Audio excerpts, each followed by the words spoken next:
Que a graça de nosso Senhor Jesus Cristo, o palestino que lutou contra todas as injustiças e por isso foi morto,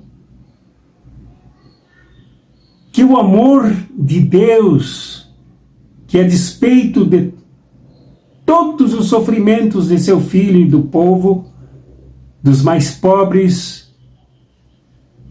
nos ama profundamente e que a comunhão do Espírito Santo, aquela força que nos une a despeito da nossa diversidade e das marcas das desuniões e atritos que nos acompanham, sejam conosco, contigo, comigo, durante esta reflexão do Evangelho e sempre em nossas vidas.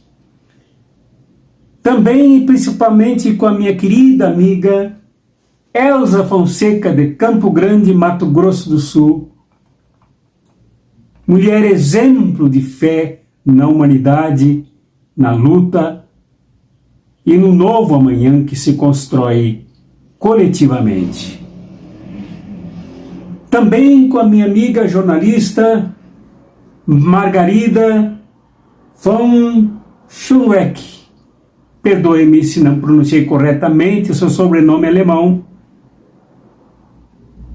que sempre nos anima com as suas palavras, principalmente com referência à reflexão do Evangelho do domingo passado.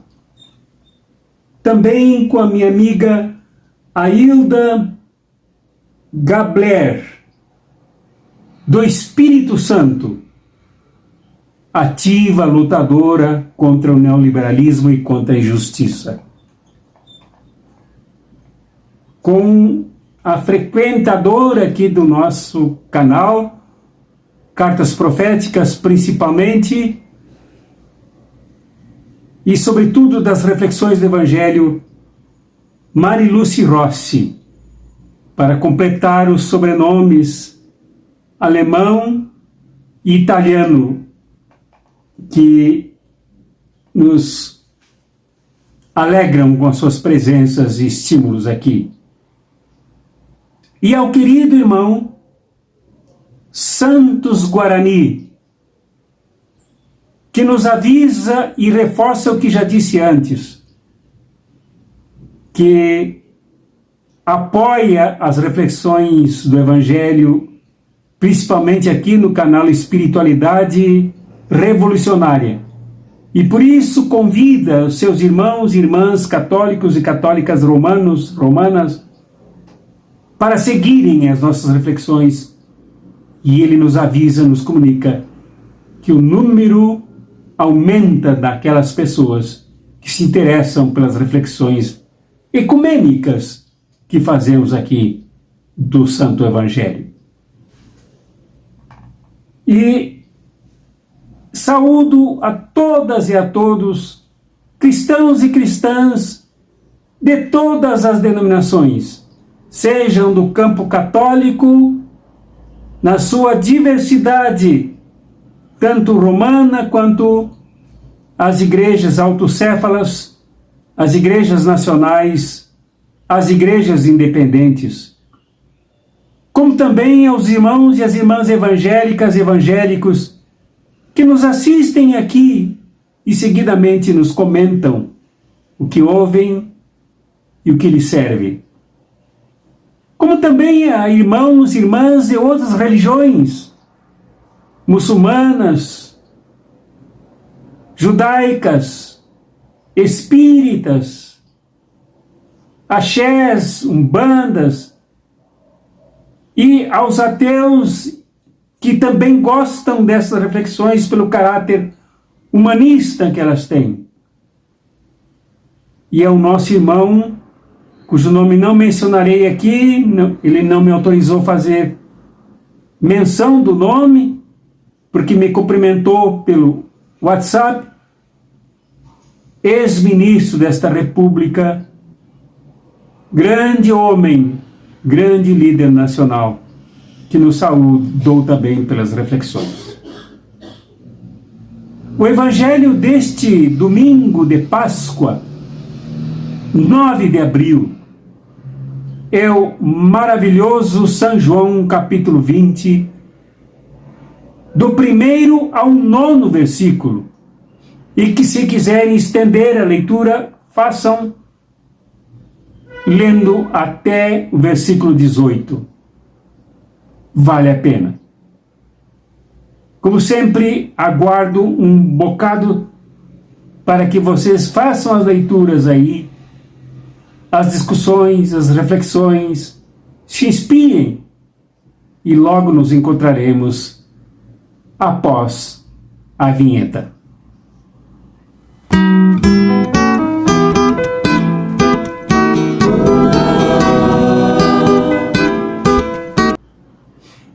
Este é o Evangelho para a Páscoa de 2023, quando lembramos da ressurreição de Jesus, o Cristo Jesus, nosso Senhor.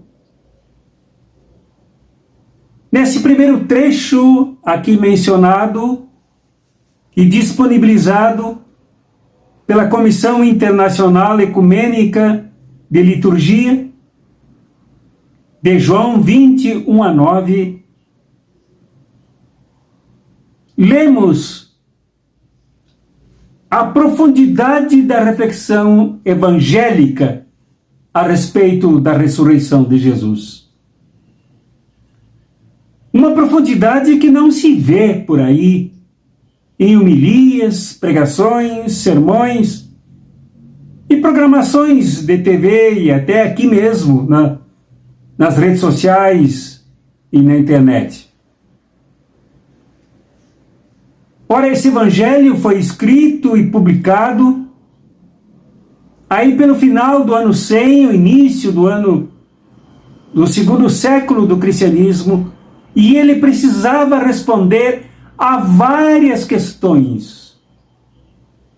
Portanto, não se trata de um mero relato em 9 versículos, mas de uma reflexão catequética. Aqui é um catecismo, uma reflexão teológica, uma reflexão profunda da fé, ainda que com simplicidade, com humildade, mas reflexão relevante. O que não se vê por aí. Notem que o texto já inicia de forma forte, ao avisar que Maria Madalena foi ao túmulo no primeiro dia da semana, ao amanhecer do primeiro dia, na madrugada do primeiro dia, ainda era noite do primeiro dia. Este versículo, segundo muitos teólogos, muitas teólogas, tem como pano de fundo o Gênesis, que começa mais ou menos com esses termos. No primeiro dia, no princípio, Deus criou o céu e a terra e separou, criando a luz das trevas. Esse versículo tem o significado da segunda criação que se empreende com a ressurreição de Jesus. No entanto, as programações de TV sobre os cenários da crucificação de Jesus, da traição, com todos os detalhes do evento da Semana Santa, concluindo com a Páscoa, procuraram, editadas, apelar artisticamente muito mais para a emoção do que para a fé. Com a sua capacidade de posicionamento, com a sua capacidade de transformação, com a sua potencialidade de análise, com o potencial do enfrentamento. Muitas emoções. Alguns depoimentos trazidos de pessoas que há anos frequentam as mesmas cenas para se emocionar anualmente, mas sem contar o que isso significa na mudança da situação da vida, das pessoas e do país. O que não é o caso desse texto. Esse texto começa com uma mulher, com a maravilhosa Maria Madalena, com o testemunho grandioso desta mulher simples. E aí nós temos que emendar as reflexões. Seccionar, dividir, fraccionar as reflexões é pecado. E lembrarmos que Maria Madalena, segundo informações de Mateus no Evangelho do domingo passado, o domingo de Ramos, Maria Madalena participou de todos os eventos dos sofrimentos atrozes impostos sobre Jesus. Maria Madalena estava lá na crucificação. Nos informa Mateus e nos informa os outros evangelhos. Ela viu tudo o que se fez contra Jesus. E certamente Maria Madalena, que vai pela madrugada ao túmulo, soube que os sacerdotes do templo se dirigiram a Pilatos, dizendo que era preciso guardar o sepulcro, chamando Jesus de farsante, de enganador. Maria Madalena sabia como o poder via Jesus. Maria Madalena vai ao túmulo muito mais sob o peso dos acontecimentos de quinta e sexta do que na esperança da remoção da pedra. Maria Madalena carrega não somente o luto, mas cada pancada que ela viu cair sobre Jesus. Os seus passos trôpegos e pesados são os de uma mulher que não conseguiu compreender com clareza por que é que, como diz São Pedro no sermão do capítulo 10 de Atos dos Apóstolos, por que aquele que só fez o bem foi traído por um dos seus amigos em quem ele mais confiou? É preciso lembrarmos dessas coisas. E é preciso lembrarmos que Caifás, o homem do templo, o homem da religião, o homem do poder religioso,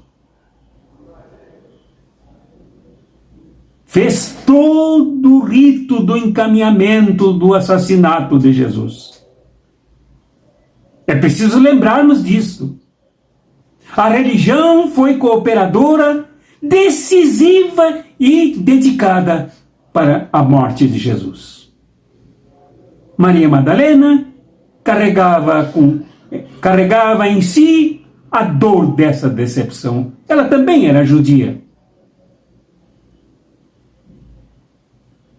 Nos passos de Maria Madalena, pesavam os gritos da multidão que na quinta-feira, no domingo anterior, gritara: Hosana, Hosana, o filho de Davi. E que depois gritara: crucifica-o, crucifica-o, numa mudança de posição que significou eleitoralmente o voto na morte e no assassinato de Jesus. É preciso lembrarmos disso. Maria Madalena, ainda enfrentando as ruas escuras, sob uma noite muito mais escura do que todas as outras da sua vida, provavelmente. Carregava sobre ela, grudadas em sua retina, cada cravo fincado no crânio de Jesus. Quem os cravou foi o poder religioso e o poder político de César. Maria Madalena certamente se lembrava de que Pilatos chegou a dizer: mas não, esse homem não tem culpa alguma que justifique a sua morte. Mas quem o pressionou foram os fariseus, foram os rabinos, foram os sacerdotes, foi Caifás, o chefe de todos. Poder religioso pesou muito mais do que o poder político.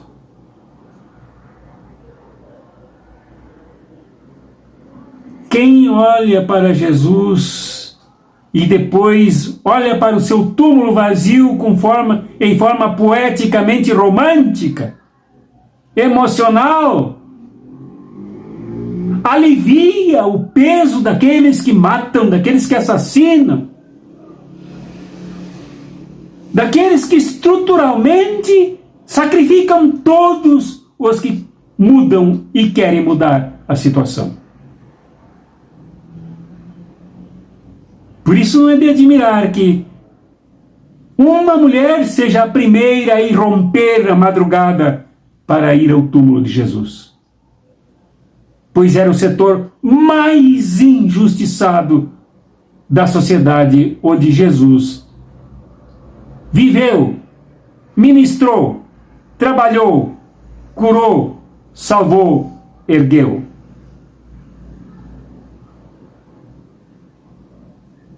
Pregadores e pregadoras de hoje se dirigem às pessoas enchendo-as de culpa sobre pecado, sobre mais pecado, e é com isso não se referem que quem matou Jesus, quem sacrificou Jesus, quem sangrou Jesus, quem crucificou Jesus, quem martelou Jesus numa cruz, foram os poderes religioso e político-econômico do seu tempo. Como hoje os poderes político, religioso e econômico sacrificam os indefesos. Falar poética e romanticamente, de forma emocionada, sobre os eventos da Páscoa é aliviar a situação, resvalando para um culpismo de caráter pecaminoso, moralista,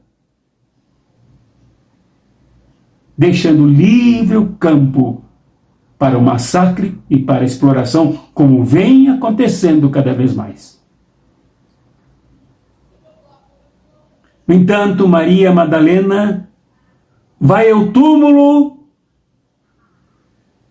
no primeiro dia da criação de novo, a nova criação que Deus empreende com a ressurreição de Jesus. Quando a ressurreição quer separar a luz das trevas. Maria Madalena vem do mundo que massacra, do mundo que trai, do mundo que crucifica, do mundo que sepulta, do mundo que mata. E no amanhecer do novo dia da semana, do primeiro dia da nova semana, da nova era, do novo mundo, para um mundo onde não haja mais esse tipo de coisa. Isto é Páscoa. É isso que precisamos entender. Hoje, agora, no Brasil, no mundo, nesse momento. Aliás, é bom que a gente de novo volte a Maria Madalena para dizer que quando ela, esta grande mulher, viu a pedra removida e viu que lá dentro não havia o Senhor, ela fez o que toda mulher faria. correu em direção a quem podia ajudá-la, e ela foi à comunidade de Jesus, aos apóstolos de Jesus. E eles eram João, aquele que Jesus amava, e Pedro, aquele que negou Jesus por 3 vezes, mas que era apóstolo de Jesus. Também há lugar para Pedro. E lá eles estabeleceram uma correria até o túmulo. Pedro carregava ainda a dor da negação, as lágrimas choradas na quinta-feira à noite, na madrugada já de sexta, por ter negado Jesus.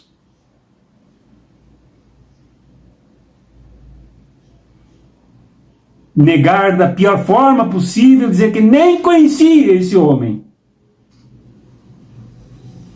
Não foi só uma questão tática, foi covardia. Agora ele corre em direção ao túmulo, porque o túmulo vazio pode ser uma saída para a sua dor, a sua decepção, o seu remorso. O túmulo vazio é vida. O túmulo vazio é a derrota do poder religioso que mata. O túmulo vazio é a derrota do império que sacrifica. E lá foi. Lá foram Pedro e João correndo.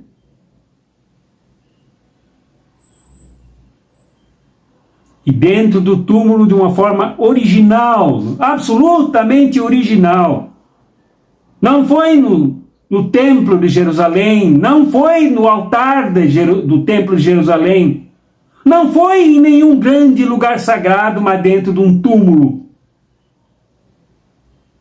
Que um homem viu os panos deitados para um lado e creu. Acreditou. Percebeu a força da ressurreição. A força da vitória sobre a morte imposta pelo poder religioso e o poder político. Dentro de um túmulo. Não foi ao colo de um sacerdote. Não foi recitando qualquer salmo, mas olhando os sinais deixados como estradas, como pegadas da vida, do Jesus que não jazia mais nos braços da morte. Essa fé que moveu João tem 2 significados importantes que nós devemos redescobrir. O primeiro significado foi a percepção de que Jesus vencera. De que aqui não se trata de uma Páscoa celebrativa, de uma Páscoa comemorativa, superada, calendária, mas se trata de uma profunda experiência do encontro com o Cristo vivo que ressuscitou, e não mais com a morte. Trata-se da ressurreição e não de uma mera Páscoa. A superação da Pechá, isto é, da passagem da morte para a vida. Ressurreição agora é a recuperação, a restauração da vida, muitas vezes massacrada. A vida que Jesus recuperou, impingindo a derrota mais profunda aos soldados que dormiram na porta do túmulo. Os representantes do Estado judaico e do Estado romano. Impingiu a derrota ao império poderoso romano, impondo a vida. Crer significa ventilar-se com esta enorme possibilidade de que a vida não mais encontra apoio, resposta e força naqueles que matam, naqueles que traem, naqueles que gritam crucifica-o, crucifica-o. Mas a vida está em Jesus, que pode ser recuperada por nós também, como veremos no Evangelho do domingo que vem. E segundo, esse crer de João, que não era somente dele, mas da comunidade de João, do discípulo amado, composta por mulheres, por homens, que se interrogavam numa virada de século, com profundas angústias, quando já acontecera o extermínio do templo, a destruição dos símbolos máximos do judaísmo, e que agora começa a se fortalecer cada vez mais a fé no Cristo vivo e ressurreto. Significa agora uma entrega total a esse novo projeto. Então, meus queridos e minhas queridas, crer no Cristo vivo e ressurreto é negar a todas as forças que matam. Hoje, crer no Cristo vivo e ressurreto é negar ao capitalismo o seu poder de destruição. É negar ao neoliberalismo a sua força egoísta de extração de riquezas do nosso povo. Crer na ressurreição de Jesus hoje é nos colocarmos num movimento apaixonado, incendiado, forte, por entre aqueles que são perseguidos e aquelas que são perseguidas, por todas as forças que hoje são os novos impérios, os novos poderes, que estão aí para vermos a olhos nus. Avançarmos bem para além desta manipulação emocional que a mídia faz, nos fazendo olhar para um Jesus encantador, um Jesus poético, um Jesus ator, um Jesus palco, um Jesus teatro, sem nenhum compromisso com este Jesus que ressuscitou, mas não ressuscitou sozinho. Como veremos no domingo que vem, ressuscitou Pedro, ressuscitou o descrente Tomé, e ainda nesse texto, um pouco mais adiante, a própria Maria Madalena, que enquanto os outros dois se foram embora para casa, ela ficou no jardim. Jardim que é mais um símbolo de Gênesis, do recomeço, da nova vida, do novo mundo, da nova criação. Ficou chorando porque ainda sobre ela pesavam todas as forças da morte que aqui mencionei. Quando ela ouviu a voz de um jovem, de um homem, que lhe perguntou: por que choras, mulher? E ela, felizmente, o confundiu com um jardineiro, um trabalhador, um homem que cuida da natureza, que cuida do jardim, que cuida da vida, que cuida da beleza, quando na verdade era o próprio Jesus vivo e ressurreto, que faz a mulher Maria Madalena chorosa, abatida, triste, uma apóstola, quando a envia para os seus discípulos, seus discípulos, para anunciar que ele iria para o Pai, depois se encontraria com todos. Maria Madalena ressuscitou com Jesus. Ao falar com Jesus, ao receber a missão apostólica de ir aos seus discípulos. É isto. Somos todos e todas convidados à construção de um novo mundo, um mundo mais justo, um mundo sem o poder religioso, um mundo sem o poder político que massacra, mata, crucifica, persegue. É isto que precisamos entender.